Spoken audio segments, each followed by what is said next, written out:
Hello, everybody. Welcome to another daily dose of gaming news and all that good stuff. And as always, I also publish on Rumble and on Patreon for extra support, any kind of updates and the such. I usually go about on Twitter X. In terms of gaming series, hopefully Monday I will bring something to the table. It's been quite a busy few weeks here, so I got delayed in the sense of recording programs for the gaming series there. But we already have completed gameplay series 1080p, the older ones 4K from around 2 years or so. But yeah, other than that, everything is on the main page of the channels in playlists. Let's go to the news. So we are going to get eventually May 21st, I think, Computex stuff there, uh, which will assume from AMD they're going to announce the 9060 XT variants, and it seems to be confirmed that they're going to have two models of 8 and 16 gigabyte VRAM. Uh, I'm not sure how well this is going to work for AMD, especially the fact that we've been seeing that 8 gigabytes of VRAM is starting to get to be insufficient in terms of that capabilities there, even in some cases for 1080p gaming. Again, especially we saw this on the 5060 Ti.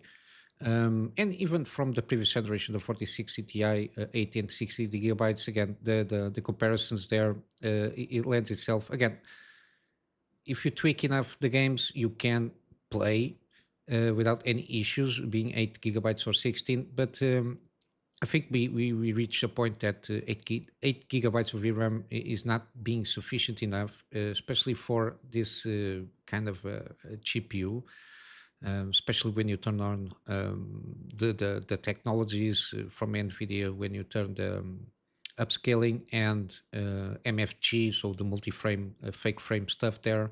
It requires more VRAM for those technologies to be activated, so it demands more VRAM from the budget that the GPU has. And I think at bare minimum, I think we should see already in this generation, we should see at minimum 12 gigabytes on the entry level to be sufficient to play 1080p, 1440p upscale with the multi-frame stuff there activated there, to have decent textures and pretty much everything that needs that VRAM buffer to be activated and play sufficient at least 1080p 60 frames. But again, I'm not sure how this will end in terms of comparisons, because we see the 5060 Ti again. Even in 1440p, with the 16 gigabytes, you can play it with higher settings than the 8 gigabyte variants. In some cases, you can play 8 gigabyte variants, but even the performance itself it's slower than the 16 gigabyte. I just hope that, given that they already have this in stock, so it's not something that see that they're going to cancel. There are already some stores that already have this kind of GPUs on inventory. So I'm not sure how they're going to do that, and especially in terms of price, because at the end, depending on the hardware, the price is king and how you set up that. But yeah, we'll have to wait and see. Again, when the reviews comes, for sure there will be comparisons between these two variants in terms of VRAM. But I think the 16 gigabyte will perform better than the 8 gigabyte variant in any case. So yeah, we'll have to wait and see how this will go in terms of, again, I think this is a mistake from AMD because basically they're following up the mistake from NVIDIA, and given that there was already to a certain degree some time for them to maneuver around this, I assume. Yeah, I think they should have avoided this launch with the 80 gigabyte and stick with the 16. But yeah, we'll have to wait and see how this will go. In terms of with continuing with the AMD, with the CPU side of things, Tech Yes City. I think I watched this video a couple of days ago, but I completely forgot to bring it up to the news. But eventually I found this article here from yesterday regarding the some CPUs dying on ASRock's motherboards. And it seems to, again, a possible a factor for this is the fact that supposedly from the testing that Tech Yes City did, again, I'm assuming it doesn't have a huge amount of boards to test out and confirm, but it is a point here of testing, which might give us kind of an indication of what might be happening, especially with the ASRock's motherboards, which seems to be an SoC voltage delivery or interface between the CPU and the motherboard, because usually it's the CPU that requests the voltage needed to operate, and supposedly the motherboard controls that and delivers that voltage there. And we see a lot of fluctuation with the ASRock's motherboard, depending on the workload. On other boards, they usually tend to be pretty consistent. But the problem here is it sometimes it does over deliver in terms of voltages. Again, even though we are talking about millivolts, again, these are very small components. Any kind of millivolt inference or difference can do a lot of damage. When it does damage, you can see here, for example, 1.270 volts here. I think the stable one for this kind of CPUs is around 1.2550. Yeah, it seems that that they need to go around and patch this up, because there is a huge variance in terms of the voltages being delivered to the CPUs here. Might be supposedly this is might be the fault of the CPU, because supposedly the CPU is the one that is requesting the voltage and the motherboard delivers it. But it might be some kind of I don't know, in the BIOS settings, some kind of interface issue that it did. Again, how the CPU requests and the motherboard delivers in terms of the voltages there. I don't know if there is any kind of situation happening there, but yeah, supposedly from this entry point in terms of what you be trying to be testing out here. And again, you went about the 9800 X3D, which has the more issues regarding these motherboards.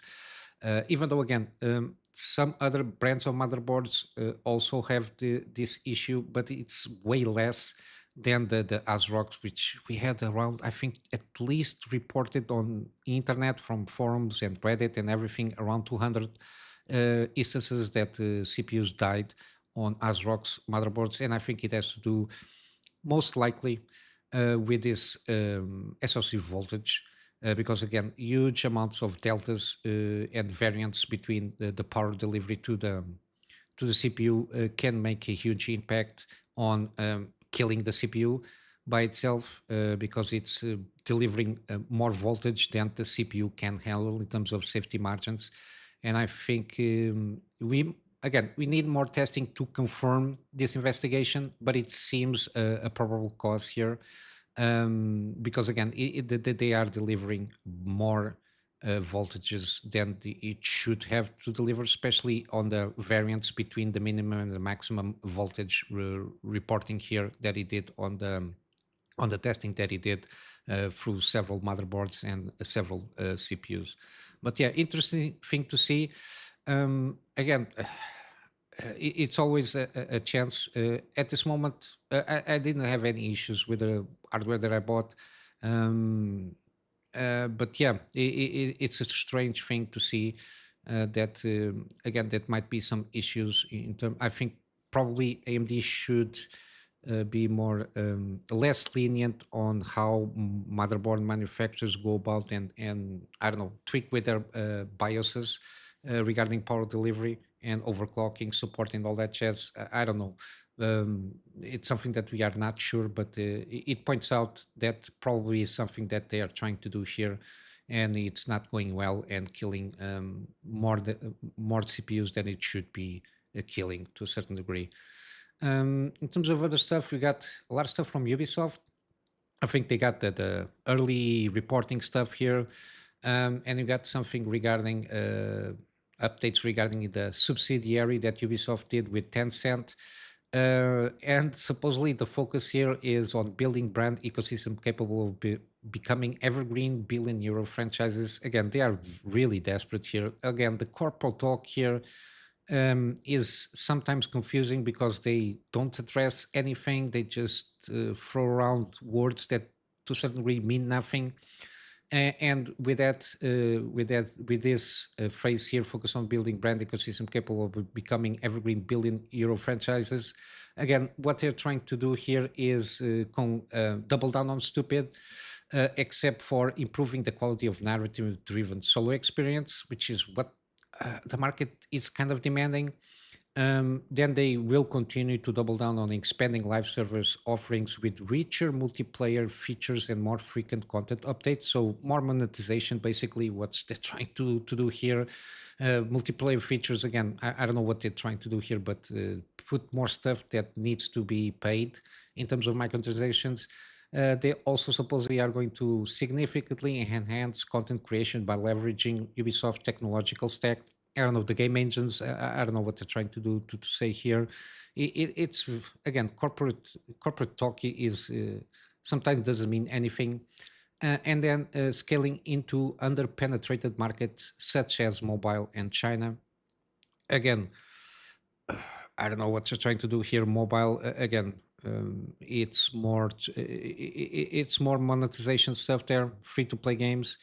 China again, it's a huge market, but the Chinese market, I think, at this moment in time, um, they are demanding single player games. Because the market is already oversaturated with multiplayer games being hero shooters or squad hero shooters and all that jazz, Call of Duties and all these things, persistent multiplayer games. Again, the market is saturated with that, and again, it's all about the time that people have when they play a game. When you're trying to compete in an oversaturated market with games just live for around 3 to 6 months, if that much, and then they have basically to shut down to a certain extent, and they don't have, even if they manage to get play a player base, usually it's not sufficient, a sufficient player base to maintain the live service itself alive, because there is no money income for the money that people are spending to produce and keep up with the content on that game there. And they continue about saying currently working on reshaping its operating model with the objective to better meet player needs, deliver superior game quality, and drive disciplined capital allocation. So basically, trying to fire a lot of people to see if with the people that they get, they can do better games. And then they continue by saying management targets to announce new organization by the end of the year again. It's we're going to see a lot of firings here and layoffs from Ubisoft. Again, what they did manage to do here with the subsidiary in the bird's eye view is they managed to get, I think, almost a couple of $1 billion in injection of money to this subsidiary, which by extent, because this subsidiary is basically licensing Ubisoft IPs, they will have to inject that money in Ubisoft proper through this subsidiary. Um, I don't know how about this is going to then for the shareholders of Ubisoft, how this, in terms of behavior regarding profits and margins and the shares there. But I didn't heard anything more about some minority stakeholders or shareholders. Sorry, they were launching a lawsuit against Ubisoft because they think this is kind of illegal. It was done without the consent of the shareholders. But yeah, we'll have to wait and see regarding the subsidiary how it goes. And then they got the early fiscal year call, and they basically they got less 20% for the fiscal year. And in the third quarter, which belongs basically to the launch window of Assassin's Creed Shadows, they in terms of projections, it was less 50 million euro than they were expected. They did at one time they were expecting 1.95 billion euro, and then they revised it a little bit before the Assassin's Creed launch to 1.9 billion euro. That's the 50 million, and then they didn't the growth was not as they expected because there was no growth. There was a 20% decline on the what they call solid net bookings growth there. Yeah, they are not doing enough money supposedly. Again, it's enough for surviving, but again, the overhead in terms of producing games and the personnel and all that jazz, they will need to cut more on the expense side of things because they are not getting enough revenue to maintain this this business working as it should be. Um, and yeah, even though they tried to spin that Assassin's Creed Shadows was a hit, they spin from this guy Dugue or Dujue, it's a French name, attempted to spin the company's 900 million euro fourth quarter net bookings as a win. He said it was up 3% year on year, reflecting a record fourth quarter for Ubisoft. Again, trying to make it seem that that fourth quarter was a huge hit in terms of records there. And then regarding the Assassin's Creed Shadows, they said second highest day one sales revenue in franchise history, so not the highest day one, second only to Assassin's Creed Valhalla, and setting a new record for Ubisoft day one performance on the PlayStation Digital Store. Again, very specific, trying to arrange the numbers to be to give a positive spin here. So it was the second day one sales revenue on the franchise history, not Ubisoft, so from the franchise of Assassin's Creed, and it was the day one performance on PlayStation Digital Store only. So no physical copies mentioned here from PlayStation even, and for all the platforms that they launched, there is no mention there how it performed. So they trying to go about and spin this as very excellent day for Ubisoft. Again, it was a shit show because overall 20% decline in terms of revenue. It's not good. And then lastly, they went about it also on the games that are upcoming. Supposedly, the only confirmation is Prince of Persia: Sand of Times remake. So it's not a new game; it's a remake from an older game. Which at the time I remember playing this game and like it very much. Again, it's a very old game, um, and again, on some comments they said after review our pipeline, we have decided to provide additional development time to some of our biggest production in order to create the best conditions for success. As a consequence, fiscal year 2026 2027 and the next one will see significant content coming from our largest brands. Um, again um, they were on a panic mode to a certain degree, because if this business with Tencent didn't go through, they basically had to launch the games in a poor state, as we see, for example, with the latest one, Star Wars Outlaws, and even Assassin's Creed Shadows. Even though with Assassin's Creed Shadows, they managed to delay a couple of times at least, almost 6 months delay to try and polish the game as best as they could. Again, the final result, it doesn't entice me to play that game. I don't see any reason for me to play that game. But yeah, I think they managed with it, with that injection of money, to give a little bit more time of the projects that they have. Supposedly, I don't know, there is some rumors regarding Division 3, the Splinter Cell remake, that we hear some rumbles here and there, but there is no definitive news. Probably that and other games, I don't know, from Far Cry, I don't know if they're going to launch anything. And even Assassin's Creed got supposedly 5 to 6 games. I covered that last week, if not mistaken. A lot of them are supposedly to come out throughout the next 3 years or so. They are in different stages in production.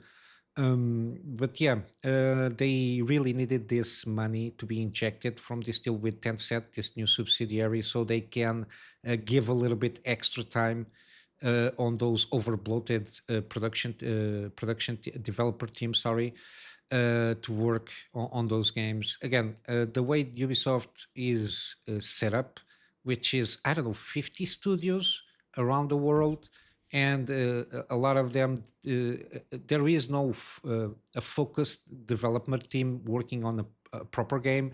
Every team, I assume, is specialized in a certain area, and then we have to basically like assemble the game like Lego styles, because a team is doing one thing there. There is no a purpose, a purpose and a direction on the games that they are doing. At least that what it seems to me. That's why I think the games that they're being launching, I don't know, for the last 10 years are being a jumble of stuff, of mechanics glued together, with some stitching on terms of story and narrative, regarding the games that they're launching, and it's not a good. They are not good games in the sense that they are enjoyable. It's just trying to put players to interact with systems, and basically that's it. At least that's the perception that I got from the games that they've been launching for at least a decade or so. Um, I'm not sure how they, if they are going to be able to get around and correct, course correct in the overall scheme of things. Even if they fire a lot of people, it's not going to solve the philosophy issue here in terms of how they approach gaming design. I think that this Guillemot family needs to be booed out, because again, the only thing that seems to be as a priority is the money at the end of the year, and they are not very worthy in delivering meaningful experiences with the franchises that they have, and even the better franchises. For example, Splinter Cell is a very high rated franchise, at least for me, and that franchise could lead itself to be a very even though, again, um,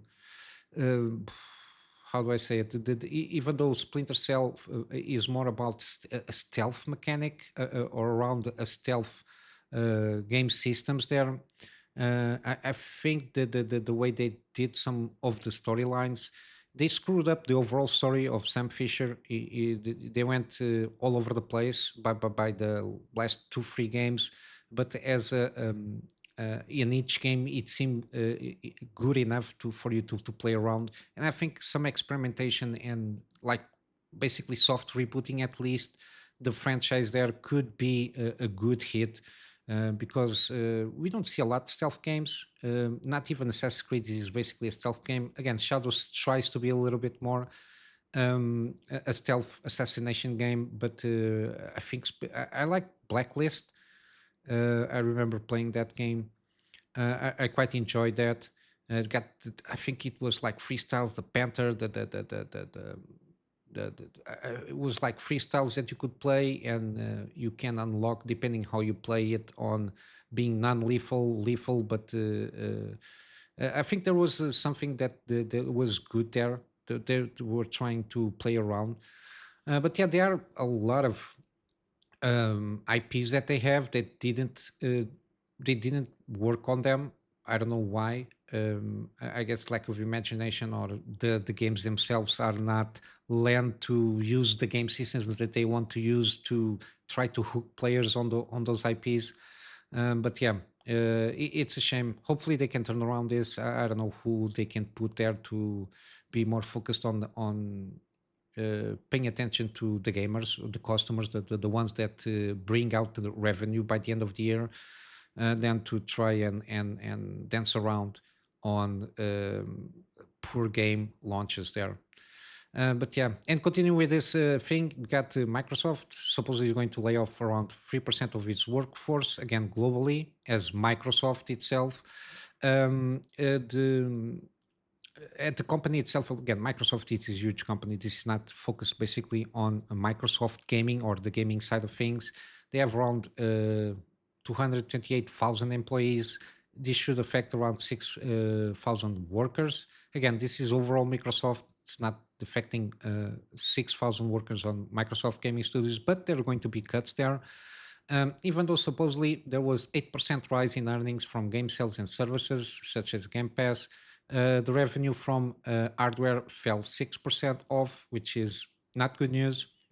Again, um, and also in terms of the philosophy going around here, the fact that they thought they will get more revenue just by acquiring studios. Again, this is one of the effects of them acquiring Activision, Blizzard King, and all those studios with the $70 billion acquisition. We know after a while they shut down four studios: Tango Gameworks, Arcane Austin, and Alpha Dog Studios, and the fourth studio basically was integrated in a multiplayer game. I think that the other studio was working on. Again, I don't remember exactly the details there. But this is the consequences of spending around $70 billion and trying to acquire companies and studios. Again, they did after the acquisition. Of course, they took all the revenue that was done in those companies from Activision, Blizzard, and the such, and Bethesda. But again, he didn't compensate, didn't even reach the $70 billion that they spent to acquire these studios. Again, we will continue to see this, the leaning of trying to trim the fat out of the teams there. And I don't know, they seem to be doubling down on Game Pass. Again, Game Pass as a principle is an excellent deal for customers, but the overall scheme of how Game Pass works, which is a subscription service, it's not good for the company itself, especially if it continues to drive around on the multi-million dollar budgets to produce a single game. For example, the Call of Duty studios, the Bethesda studios, with 200 to 300 people just working on the game, with budgets hovering around between to at least $300 million. Again, unless you have a billion subscribers paying at least $15 per month, you can't justify those production budgets. But for Game Pass to work for Xbox in a profitable way, you have to have slim teams producing decent games that can get the attention of the customers and justify the investment of paying a subscription service to access some of the library of games. Because then you have the added problem that basically you are not buying a game, you're just renting access to a library that is very specific, of depending of what game Xbox is providing there. People are got from usually it's about console fanboys. Again, the Game Pass as a principle is a very good deal for customers, but as we've been seeing, the fact that they try to add more games as the production budgets are ballooning, it eventually goes and they have to increase more the Game Pass prices. Then they start tiering, sorry, put more tiers to that services. Now we will see for sure the lower end tier. You pay like, I don't know, $10 to $15, but then you had ads to use the service, like Netflix, and eventually all this subscription services are going to introduce one way or the other. And then if you want, for sure they will introduce, again, you can pay even less money, like for example only $10. But then you got um, the advertisement, and then you'll be able to play games at 1080p. If you want to play at 1440p, you have to pay $20 instead of the 10, but you can play 1440p, but you don't get advertisement. Again, there's going to be a lot of stuff that for sure they're going to try and see how it goes. Because again, if their worry is not slimming down and being more proactive in their own side on the how they spend to produce games for this subscription service, their first near jerk reaction is to always increase the price of the service itself, like we see on price of games. They are tentatively, like Nintendo just now, even a remake or something, a code is between $80 to $90 full price there, and then if you want DLC you pay extra even more. Instead of having something in the direction, for example, Sandfall Interactive with Clair Obscur, and games in that range, where you have smaller teams that are dedicated to do a decent game. They price their games fairly, which $50 for that game, as far as I went through that game, it's more than a fair price. And they can get out more sales by the fact that it's a more competitive price than to just put $80, then people, or at least on the PC side of things, they will wait for a deal for sure and get that game for cheaper. Um, Again, we're going to continue to see this while they don't get their shit together in terms of, I don't know, PlayStation, Xbox, and to a certain degree, a lot of the publishers that also publish on PC. They need to get their things together and see that they need to slim down the production costs of their games, or else if it was like they wanted to, the games were already $150 as the base game there, for them to justify the production budgets. And the fact that the bigger the team that is working on the game, the less, in the overall scheme of things, given that a game is a creative endeavor, it diffuses the game that they want to build, because then you have the corporate structure there. Then you start to introducing checklists of what it should have, what it shouldn't have, because somebody decided that because we are spending a lot of money on this game, certain things has to be added or removed because of that, because we were trying to appease to a broader audience than the game was aiming for. Again, a lot of stuff happening here, but yeah, the overall gist is we will continue to see this throughout the, I don't know, a couple of years at least. Huge amounts of layoffs here and there. And I think that the positive thing here, the same thing again as happened with Sandfall Interactive. We got again, this game came up with an idea of a kind of a disgruntled, or the best term again, a disgruntled employee of Ubisoft. The jump ship and basically managed to get around with time more and more developers around that project. And we got the Clair Obscure Expedition 33 core team of around 30 or so developers there. And we've been seeing this popping out here and there, especially from the last 5 years. I think a lot of people were disillusioned with this big studio environment, and they had their things, their side project that they were thinking of doing, and they took a chance in the meantime. And they, again, with smaller studios, more lean teams that have a more unified vision of what they're trying to do there. We'll have the case of the, I again assume, Summer from the Blood of the Dawnwalker. A lot of guys that work on CD Projekt Red, good developers, and some of them creative directors and such, coming up with this new game. They have a very specific vision for that game, and it's promising to be a pretty good game so far.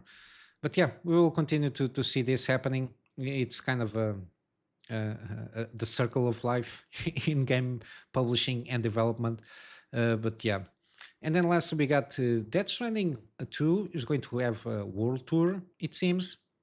I'm not sure if Kojima is going to be in all of these places.